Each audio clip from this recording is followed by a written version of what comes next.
seems to me to be really pretty corrupted. She really does seem to me to have a type of cronyism to her that I really don't like. You know, and I don't think, I don't know. I mean, maybe it's not that she's not sincere about, I don't know, equality, fairness, that kind of thing. It may be that just that her understanding of it is curtailed by her own life experience. I don't know. You know, I mean, I don't really know how to think about this person. She is very, very involved with Hollywood. She seems to be not really as interested in just kind of making the world a better place for anyone who isn't seriously rich. I'm just not getting that feeling from her. You know, and now she's got this ad. I happened to hear a couple of her ads last night when I was punching in on television. I heard them. You know, she's got this ad now being narrated by Morgan Freeman. Yeah, you know, the black voice that everybody knows. There's something. It's almost embarrassing. I feel like, you know, just kind of it's just so obvious the intent of that ad. What were you trying to say? You're for black voters? Morgan Freeman, as far as I can tell, is very much a part of the establishment of the entertainment industry. He's not a poor black guy, you know, and has not. If he ever was, he hasn't been for a very, very long time. Right? There's that, and then there's also another ad that she had. It was, I don't know. It's just I'm not at the Pension Inn in the lobby where the television is for very, very much time at a time these days. So for me to hear two of these ads, you know, it means that she's really publishing a lot of these ads, right? But the second one that I heard was making a reference to Brian Williams' fraud about making a difference. That was extensive fraud. He did not just lie about where he got the idea for making a difference. He committed tangible fraud using NBC resources. He did that, and I was attacked about that for years and years and years. People were supporting him for years. Even people who knew that he was lying. People who knew he had committed fraud. People who knew that he got that idea from something that I wrote online. They knew, but they supported him anyway because it's been that bad. It's been that vicious. It's been that dishonest, right? Well, people call me a liar all the time. They knew that it was fraud. They knew that.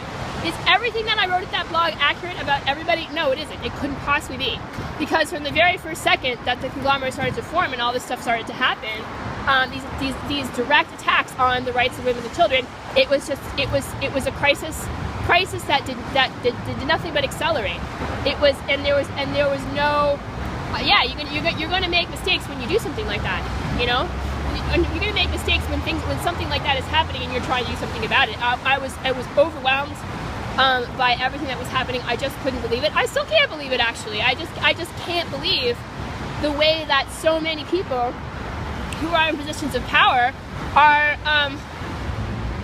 contributing to the disintegration of civilization. I just can't believe this is happening. After all this time, I just can't believe it. It's just unbelievable to me, you know, to take away women's rights, to act like it's freedom, to take away children's rights, to act like it's freedom. These things are not freedom. The freedom to abuse people is not freedom. You know, a real freedom involves the protection of people who are particularly vulnerable, like children, you know, or just, you know, smaller than you, like women.